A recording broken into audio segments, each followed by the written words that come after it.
लेकिन हम फिर भी स्टेटहुड की मांग यहाँ पे करेंगे कि हम कमिटेड हैं कि स्टेटहुड वापस लेकर रहेंगे। और मैं उसको निशाने में ले रहा हूँ जिसने लोगों का बेड़ा गर्क किया है, वो है मेंबर पार्लियामेंट भागा।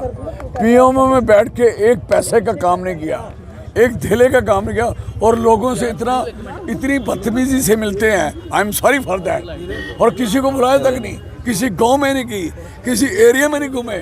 जहाँ हम मोदी की तरफ से कांग्रेस के कैंडिडेट हुए, पार्टी बैठे हुए तमाम पार्टी के सीनियर लीडर, डिस्ट्रिक्ट प्रेसिडेंट और सामने बैठे हुए कांग्रेस के हमारे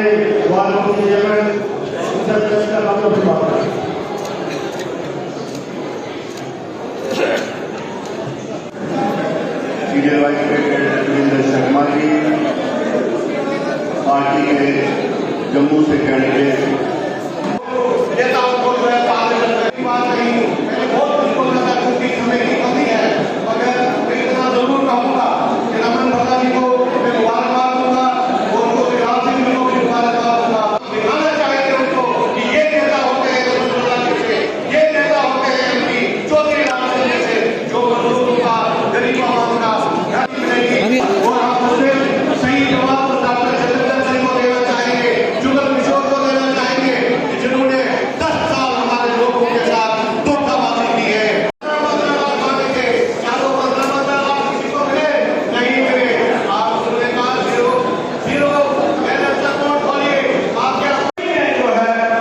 बीजेपी को समझ खाना है कि कैसे हमारी स्टेट बोर्ड ने जो मेरे को फील किया, हमारे बच्चों की नौकरी जा रही है, हमारी जो जमीन छीनी जा रही है, उसका पाई का हिसाब देना है।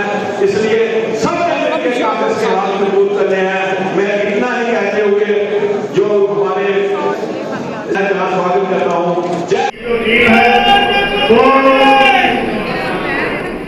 इस योजना जो है ये गाड़ी जो है बचाओ कंपनी की तरफ से हमारे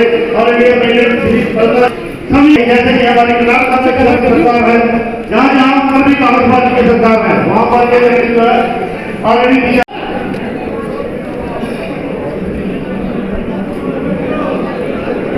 थोड़ा लेट हुए, अपने अपनी चेयर्स पे आप सारे बैठिए। स्पीच हम खत्म करके राल सिंह जी को भी मौका देंगे बोलने।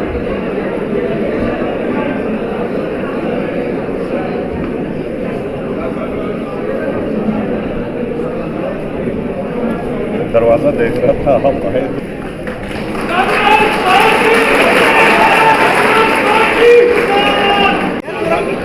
कांग्रेस पार्टी जिंदाबाद, कांग्रेस पार्टी जिंदाबाद, कांग्रेस पार्टी जिंदाबाद। हम सबका बहुत शुक्रिया सभी लोगों यहाँ पे है, और सेंटर की लीडरशिप की तरफ से सोलंकी साहब भी होंगे, यादव होंगे, हमारे प्रेसिडेंट विकास सूद यहाँ पे होंगे, और कार्यकर्ताओं में काफ़ी उत्साह यहाँ पे है। वो बदलाव का रणनीति आपको देखने को यहाँ पे मिलेगी। जिस ढंग से भाजपा ने जो जख्म दिए, अब एक एक करके लोग हिसाब उनसे मांगेंगे। हमें लगता है कि बदलाव यहाँ पे होगा, और भाजपा जो दावे यहाँ पे करती थी खोखले साबित यहाँ पे हो गए, और लोग इसी चीज़ का इंतज़ार कर रहे हैं। आज भी हम मांग यही करेंगे कि हमारा मेन मकसद जो बाकी लोकल बेसिक सुविधाएं, बेसिक सिविक एमिनिटीज़ की ज़रूरत जो जहाँ पे लोकल इश्यूज़ हो वो तो हैं ही हैं, लेकिन हम फिर भी स्टेटहुड की मांग यहाँ पे करेंगे कि हम कमिटेड हैं कि स्टेटहुड वापस लेकर रहेंगे, और उसके साथ साथ असेंबली के पोल की भी डिमांड यहाँ पे करेंगे, जिससे जमहूरियत को मैं समझता हूँ कि उसका मर्डर अगर हुआ तो भाजपा की इस देख रेख में हुआ। हर एक सेक्शन, नौजवान साथी हो, बॉर्डर के रेजिडेंट्स हो, रिफ्यूजी जो लोग हैं, सब लोग जो हैं वो ज़्यादा अफेक्टेड हुए भाजपा के इस राज में। अब हालात यहाँ पे ये बन गया कि कार्यकर्ताओं का उत्साह देखते हुए कि लोग बदलाव के सिलसिले में सिर्फ नारे नहीं, वोट का इंतजार करें। वोट के बाद मैनिफेस्टो रिलीज होने दो, सेंट्रल लीडरशिप आएगी, फिर उसके बारे में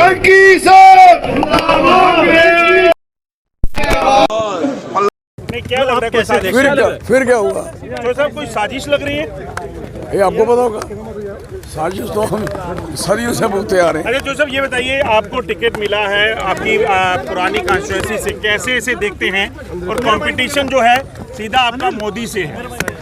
मेरा कंपटीशन में मैं उसको निशाने में ले रहा हूँ जिसने लोगों का बेड़ा गर्क किया है, वो है मेंबर पार्लियामेंट वहाँ का। पीएमओ में बैठ के एक पैसे का काम नहीं किया, एक धेले का काम नहीं किया, और लोगों से इतनी बदतमीजी से मिलते हैं। I am sorry for that. और किसी को बुलाया तक नहीं, किसी गांव में नहीं की, किसी एरिया में नहीं घूमे। क्या बात है यार, हद होती है। हमने भी लीडर की है, 10 साल MP हम भी रहे हैं। लोग हमें इकट्ठे होके हमारे लिए तरस रहे हैं, और इसको कोई मुंह तक नहीं लगा रहा है। क्यों? इन्होंने मुंह, किसी ने पानी मांगा उसको थाने दे दिया। अभी 4 दिन पहले किसी ने सवाल किया, उसको पकड़ के अंदर दे दिया। एक घाटी वाले सरपंच ने कहा भाई साहब पानी नहीं है, ओए पकड़ो अंदर दो इसको। कोई हद होगी, काम कुछ नहीं। इतनी बड़ी स्टेटस, इतना बड़ी जगह पे बैठने के बाद अगर इस किस्म की पोजीशन है, क्या किया जाए? क्या तो मुकाबला किस तरह से होने वाला मुकाबला है? क्या मुझे पिछली बार 3.5 लाख वोट लेकर वो जीते थे, अब वो कई लाखों से, उससे भी ज्यादा हारेंगे पक्का। मैं लिख के कह रहा हूं। सेक्रेटरी सर यूथ कांग्रेस आपके खिलाफ कोई साजिश रची जा रही है इस तरह? हमें क्या प्रॉब्लम है साजिशों से? मैं सारी जिंदगी भुगतता आया हूँ, मुझे कोई डर नहीं किसी से। Thank you thank you thank you thank you.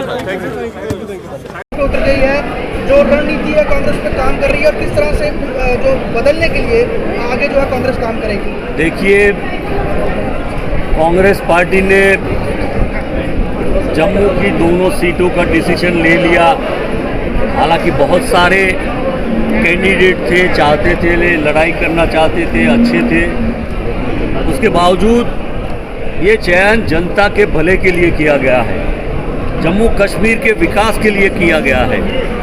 Jammu Kashmir में जो अन्याय हो रहा है, जिस तरह से भारतीय जनता पार्टी का शासन रहा 10 साल 2014 से 2024 तक का, उसको बदलने के लिए और नई सियासत आए, कांग्रेस पार्टी आए, इंडिया गठबंधन आए, उसी लिए ये जो 2 सीटों का चयन किया है।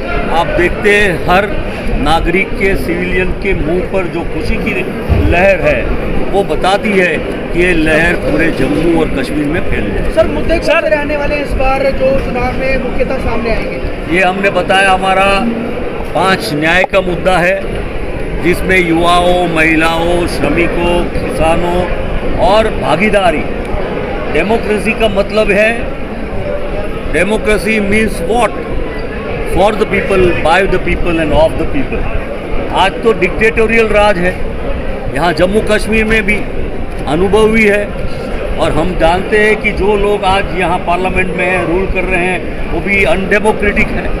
उसकी जगह डेमोक्रेटिक, जनता का अपना, लोगों का अपना राज आए, इसलिए व्यवस्था बदलने की बात है। सर, 2 कैंडिडेट्स, 2 कॉन्स्टिट्यूंसीज के लिए कैंडिडेट्स दिए हैं। अनंतनाग राजौरी कॉन्स्टिट्यूंसी जो है, क्या हम ये माने कि वहाँ से आप PDP के कैंडिडेट को सपोर्ट करते हैं? हमारा गठबंधन है इंडिया का, हम ये दो सीट और लेह लद्दाख की सीट, इन पर कांग्रेस पार्टी लड़ने वाली है, और बाकी सीटों पर हमारे अलायंस के साथ ही लड़ेंगे। जैसे आपने अपने भाषण में कहा कि यूज करती है गवर्नमेंट, ED हो, IT हो, लेकिन उनसे डरना नहीं है। अभी हमारे के पास जो खबर है, ज्योतिलाल सिंह जी जो उधमपुर कठुआ से लड़ रहे हैं, ED ने एक बार फिर जो जेल पर है एक मामले में, उस एक बार फिर ED गई है और उनका ये कहा है कि वो जेल कैंसिल कर दें। वो कुछ भी कर ले, लाल सिंह जी आपके सामने बैठे हैं, बिल्कुल मक्कमता से डेमोक्रेसी को, कॉन्स्टिट्यूशन को और जम्मू कश्मीर की जनता के बचाव के लिए पूरी लड़ाई लड़ रहे हैं। सोलंकी साहब, इंडिया अलायंस के विरोध में सामने जो है एक और अलायंस जो है वो बनता हुआ जम्मू कश्मीर में नजर आ रहा है। देखिए, जब जनता तय करती है तो इंडिया अलायंस ही चलता है, और कोई अलायंस नहीं चलेगा। धन्यवाद। Thank you.